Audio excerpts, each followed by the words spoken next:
intelligence staff, the defense staff, the defense chiefs, the Home Office, the Interior Ministry, and all the main agencies of state, underlining that Britain is taking a view that the risks are too great to take any chances whatsoever, particularly when it comes to civilian aircraft.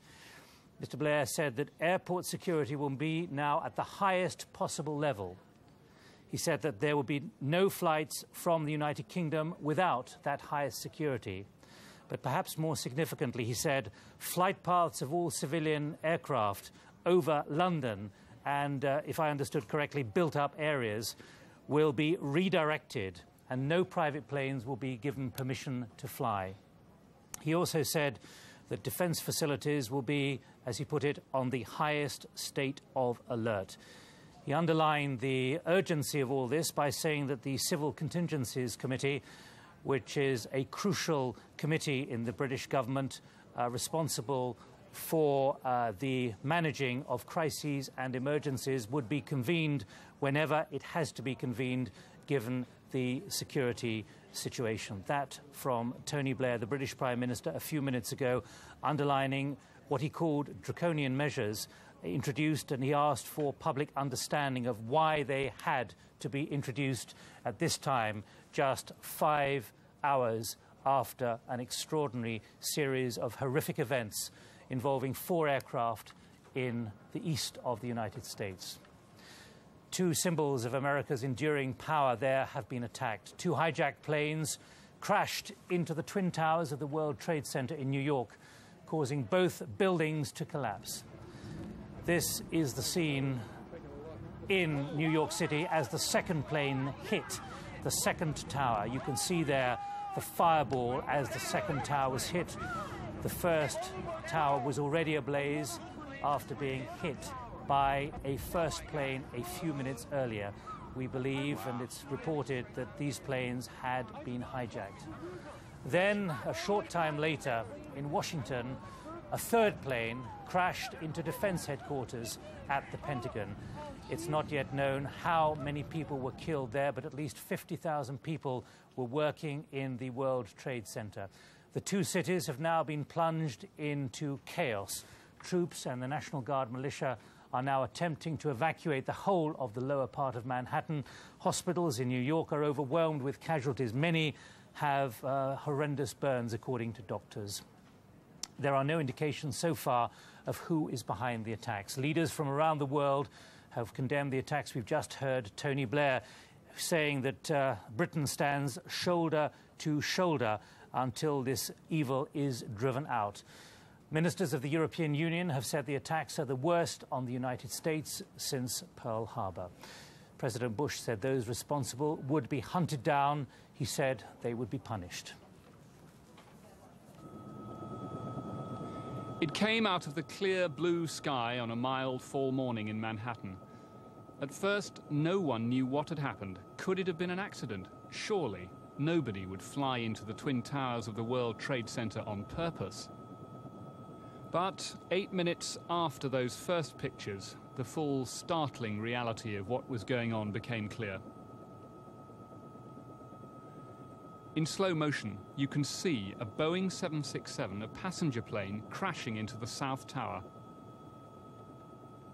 A BBC correspondent, Stephen Evans, was on the ground floor of the World Trade Center when it happened. I was on the ground floor of the building, sitting in a chair, waiting for somebody to turn up, as you do. There was a huge bang.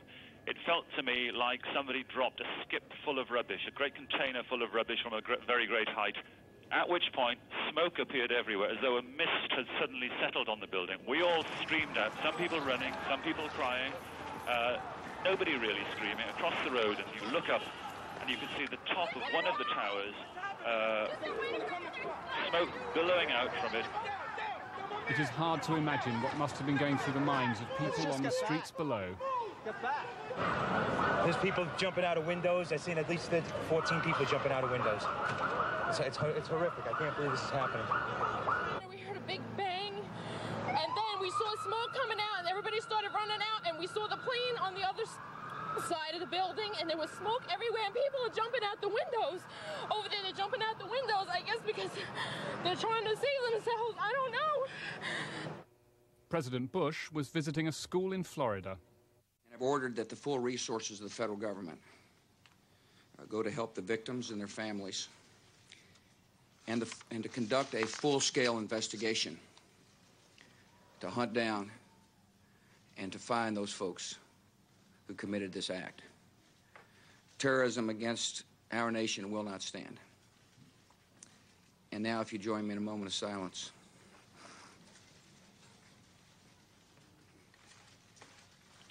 May God bless the victims, their families, and America.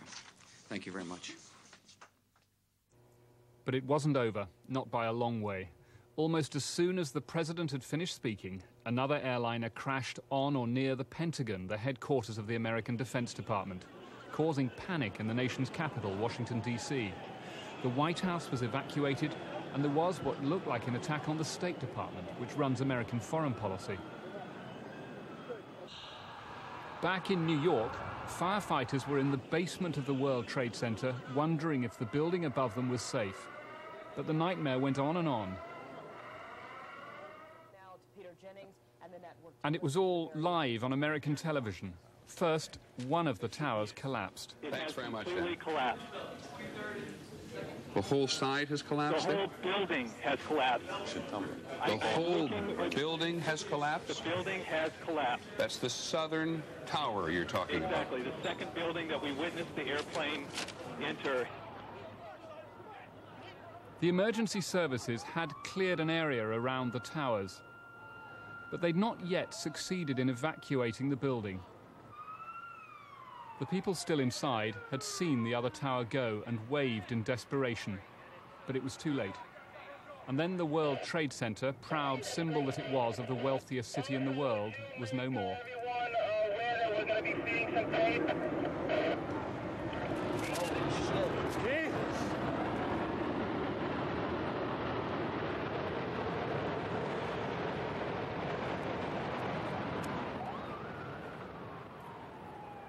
At that time of the morning, there would have been about 10,000 people in each tower of the World Trade Center and thousands more in the Wall Street financial district around it. The emergency services have been doing what they can all day, but they are overwhelmed by demand in an atmosphere of terror. Every airliner in the air across America was ordered to land at the nearest airport. A plane crashed in Pittsburgh. As smoke blew across Capitol Hill, the heart of American democracy, it is clear that this is the biggest attack on America since Pearl Harbor. Once again, we see terrorism. We see terrorists, people who don't believe in democracy, people who believe that with the destruction of buildings, with the murder of people, they can somehow achieve a political purpose. They can destroy buildings, they can kill people, and we will be saddened by this tragedy, but they will never be allowed to kill the spirit of democracy.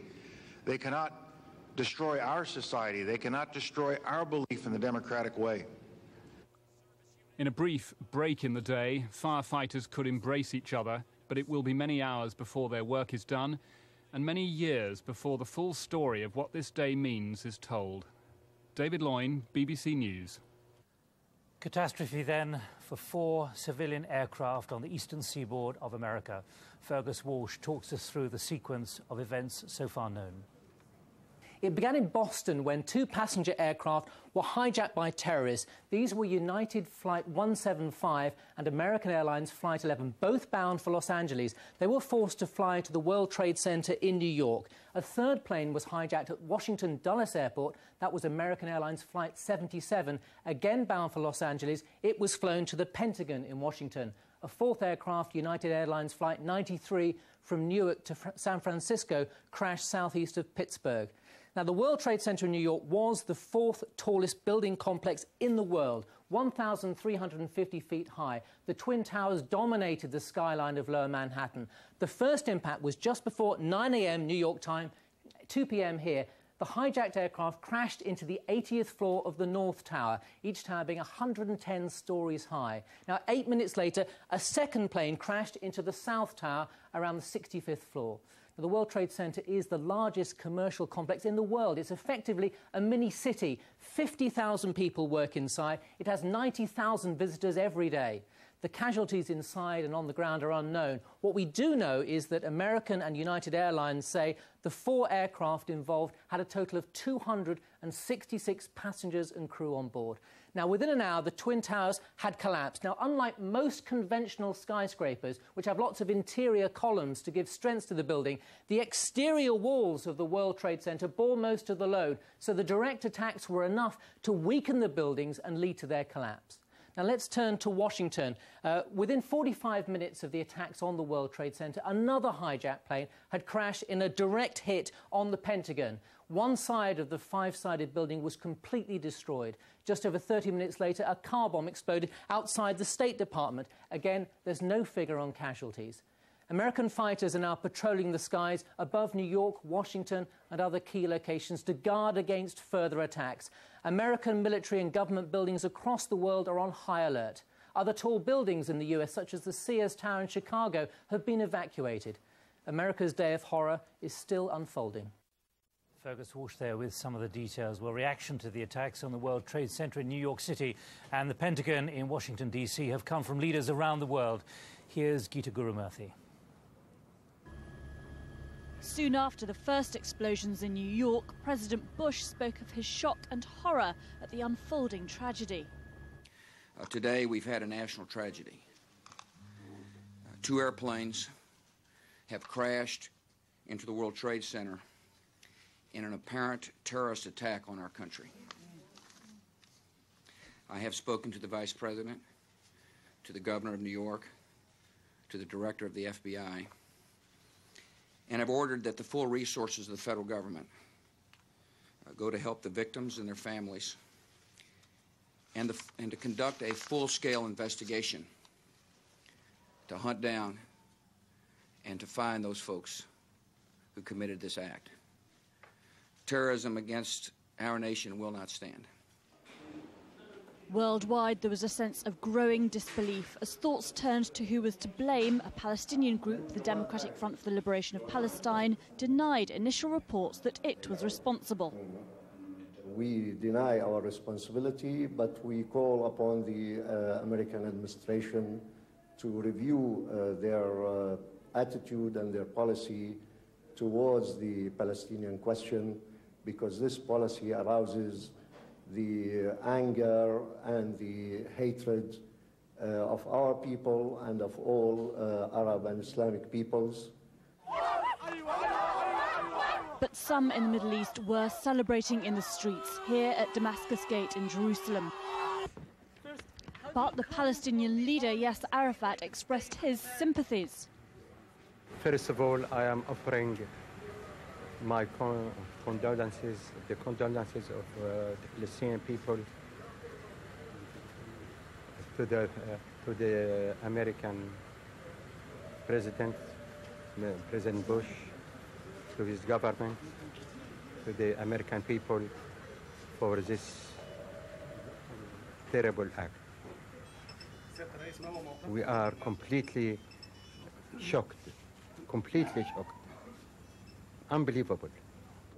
The spiritual leader of Hamas said they didn't support the attacks, but they were the effects of America's policies of oppression. America is reaping what it sows in oppression and implanting vengeance in the hearts of those who have been wronged by the oppression and corruption. However, in principle, we do not support attacks against civilians or innocents. But across Europe, leaders like the British Prime Minister sent this warning to those responsible. This mass terrorism is the new evil in our world today. It is perpetrated by fanatics who are utterly indifferent to the sanctity of human life. And we, the democracies of this world, are going to have to come together to fight it together and eradicate this evil completely from our world. Across the globe, governments are now tightening their security, fearful in the wake of such terror and carnage. Geeta Gurumurthy, BBC News.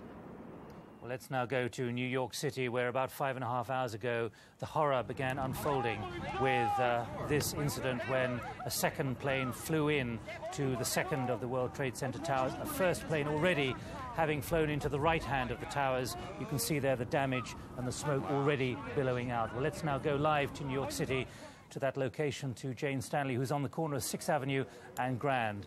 Jane, we can see the smoke and the rubble and everything else behind you in the distance. What is happening now in South Manhattan?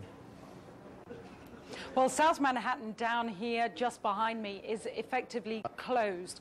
Mayor Rudolph Giuliani made that announcement. He said that the downtown area of the city was closed, was to be evacuated. And to be honest, people were very, very willing to get out of it. I saw, as I was coming down here, people just walking the pavements full, just trying to get as far away as possible.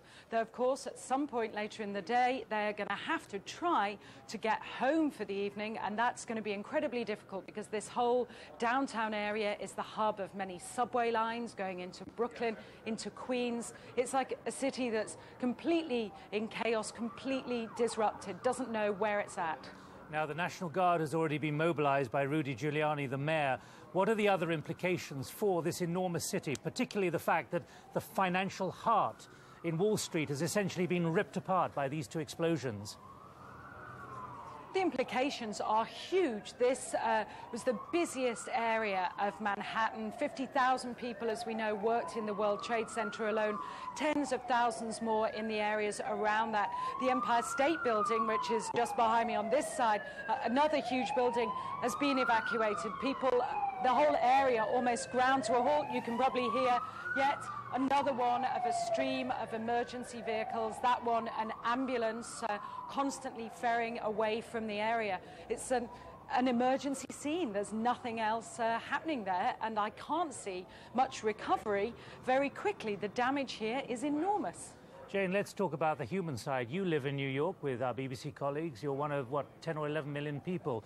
What about the people around you you've seen who don't have a house at the moment, don't have anywhere to work, don't know what they're going to do? What's the state of shock? It's awful.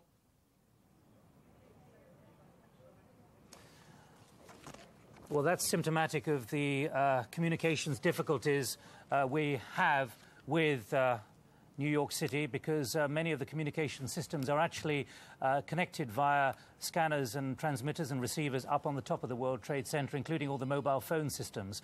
Well, let's now go to Heathrow Airport in London, because within the last few minutes, Tony Blair, the British Prime Minister, has announced a number of what he said were draconian measures which he hoped would be understood by not just the British, but all international travellers.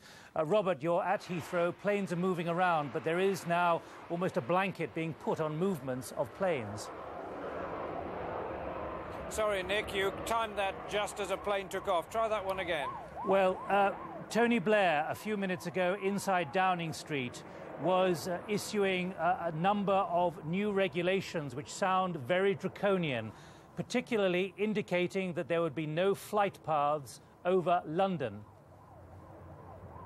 Absolutely, and it's interesting that at this particular airport the prevailing wind is from the southwest, so an aircraft obviously take off and land into the wind, so a lot of the flights into here, this very, very busy airport, do take place across central London. A lot of the international viewers watching this will perhaps on a clear day have had that flight right in along the line of the River Thames. That clearly is going to stop. Mr. Blair and his colleagues in the emergency committee that met this afternoon have decided that they can't afford to take chances. There's also a heightened level of security, Nick, here. We're seeing more patrols in the airport terminals. As you can tell from the sirens behind me, there have also been, as we've been here, a significantly heightened number of security alerts. That sense of alert, that sense of awareness of the dangers that may now face other parts of the world felt very keenly here. Now, Robert, we're hearing you well, by the way, with those planes taking off. What do you think we should read into these measures that the British government has just announced? No flights over London, no small private planes being allowed to take off anymore, all defence facilities now on the highest state of alert. I think what's happening here is probably being repeated around the world, Nick. Anybody who considers themselves that to be a target will now be taking similar precautions. It's going to mean, conceivably, extensive disruption. As airlines are already suffering here, I mean, we've now got airliners, Nick, on the way back in here that got to just under halfway across the Atlantic and had just enough fuel to come back. And once the US airports, the Canadian airports shut down, those aircraft were told to turn around. Those passengers have begun arriving here this evening. Other aircraft that had just gone across the halfway line were allowed to touch down at the nearest airport on the other side of the Atlantic. Considerable disruption. That's just the UK-based airports. You can be sure that that sort of disruption is spreading around the world. All those flights destined for the United States and to Canada, at least as long as those airports are closed, will face that disruption. And even if they reopen the airports, aircraft and crews and resources will be in the wrong place. But frankly, I think the atmosphere here, it's fair to say, is that given the scale of the calamity, the scale of the tragedy in the United States, people in the UK airports are willing to put up with that disruption for the time being. Robert Hall, thanks for joining us live from Heathrow. An indication there of what is now facing every air traveller, certainly in the Western world, after what has happened on the eastern seaboard of the United States. Indicative there of the speed at which other governments have been reacting, and I can read right across the board reaction across the European Union well beyond. In other words, every single country now taking this as an extraordinary wake-up call for international air security, particularly the responsibility of the security of getting people on planes. Now, our diplomatic editor, Brian Hanrahan, has joined me. Brian, we were hearing a very somber Tony Blair 5 hours after what has happened in America, talking about standing shoulder to shoulder with America until this evil is removed. But what should we read into the fact that there will be no flight paths now over London? That is, I think, the immediate precaution, that they do not wish to see a similar event occurring here in London. In other words, they're worried that if planes fly over London, they might just crash onto a building or other in London and repeat what has happened in New York or in Washington. So I think that's, if you like, an elementary precaution, given that there are some suggestions that the original security alert, which we heard a few days ago, did include the idea that Britain might also be a target along with America. Now, what is your assessment then of who really is in the target sites of those who may have done this in America? At this point, it really can only be speculation, but the speculation is starting to come out of the United States. We have a senior FBI official, I believe it is, but it's a senior security official, suggesting that those associated with Osama bin Laden, the Saudi millionaire who's a fugitive in Afghanistan and has been accused by the United States in the past of funding and arranging terrorist attacks against it, most notably the bombing of the African embassies in 1998. Now, that has a particular interest. The fact that's been said is because last month a court in the United States claimed that Osama bin Laden had now formed an alliance with a group of Algerian-based terrorists, and that these people had been trained with his money, had gone to work with him in his camps, and he had been cooperating with them. And at the time, a number of experts said this alliance is extremely serious, because what it does is it spreads the base. This was a man who previously had been effectively contained in Afghanistan, was very rich, but actually lacking perhaps in operatives. Now, by forming alliance with the groups of other people, and they've suggested that they would include Tunisians, Libyans and Moroccans, who have all been into the camps that he runs in Afghanistan, that by giving them help and helping them to carry out attacks against their targets, he is in a position to call them back and say, now we need your help. I need your help in order to launch my attack against the United States. And that would perhaps account for the extraordinary sophistication and wide-ranging ability which is involved in this attack here. What we've got is suicide airline pilots, people who can fly planes and are willing to kill themselves in order to serve the cause. That's not the normal pattern of suicide bombers. So these are people who are entirely different from those we've dealt with in the past. Is there a danger, Brian, of rushing to judgment and rushing to conclusions, given what happened with Timothy McVeigh in Oklahoma City? Yes. Everyone said the Middle East there. They did. That's the obvious danger, and I think there'll be a certain caution about it. But if you recall what happened after there are court indictments against Osama bin Laden on the question of the Nairobi bombing. America will say that it does have the judicial position to move in and look for him and possibly attack him. Certainly we know that they launched cruise missile attacks against him in the past, and I suspect that if they believe that he is involved in this, then they'll be prepared to do at least that much again. And diplomatically, is there a real fear that it's not just America that's actually a target at the moment? Well, I think diplomatically there is a fear that other people associated with America could be in the frame, and if they could be targeted, would be. I suspect that practically it would be, if there are resources to attack, they would be used against the United States, and that what we might see is a backlash or copycat attacks. I think the major fear around the world will be either there is a second wave, or much more likely there will be people who say, if one person can do it, why don't we all have a go? And that's the danger. Brian Hanrahan, our diplomatic editor, thanks for joining us. Well, let's now build on what Brian was saying there about the FBI and international partners already trying to work out who could be capable of planning attacks on this scale. Here's our diplomatic correspondent, James Robbins. In the Arab quarter of Jerusalem, they're celebrating the massacre and mayhem in the United States. What's a disaster to much of the world is seen as a triumph by some. It's evidence of how much hatred has already been refueled by this disaster. Now American intelligence, which missed stopping the attacks, will desperately be searching for the culprits. And to find who's behind it, they'll first ask, how was it done? I think it's almost impossible to believe that a hijacker could convince an American domestic airline pilot to commit suicide by flying into the World Trade Center. I have absolutely no doubt at all they had trained pilots. We know in the past that they've had pilots who have been perfectly capable of flying aircraft, and this can only be the only, I think, answer to this. American pilots would not do this, but Arab fundamentalists may well be prepared to. Number one suspect has got to be this man, Osama bin Laden, the richest and possibly the most ruthless terrorist in the world. Bin Laden has declared the destruction of the United States his top priority. He heads and pays for an extraordinary international network of Islamic militants. Whatever the response, Osama bin Laden is already accused by the United States of bombing 2 of its embassies in Africa in 1998. 224 people were killed, including 12 Americans. It's only 3 months now since 4 Islamic extremists were convicted of those bombings by a court sitting in New York.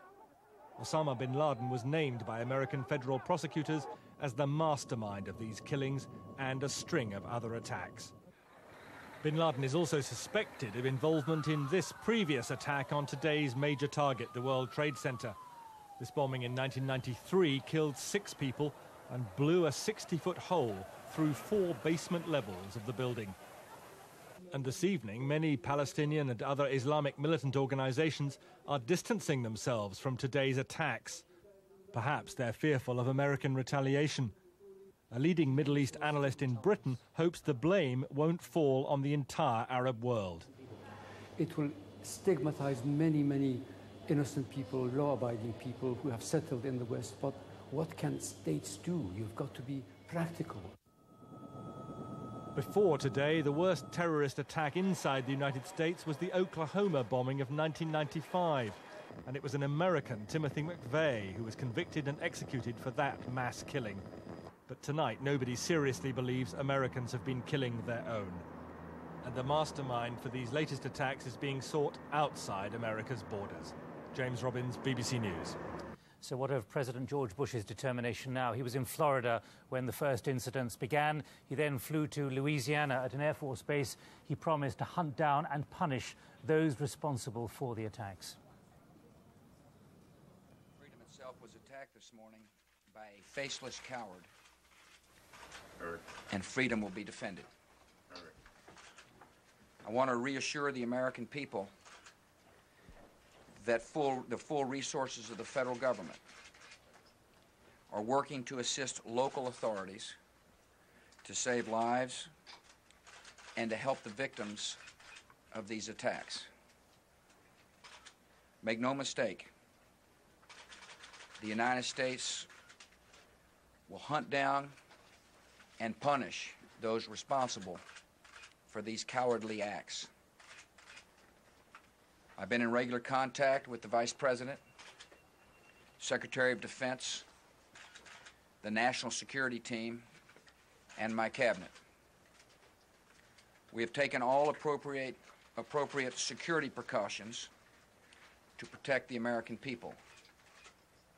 Our military at home and around the world is on high alert status, and we have taken the necessary security precautions to continue the functions of your government. We have been in touch with the leaders of Congress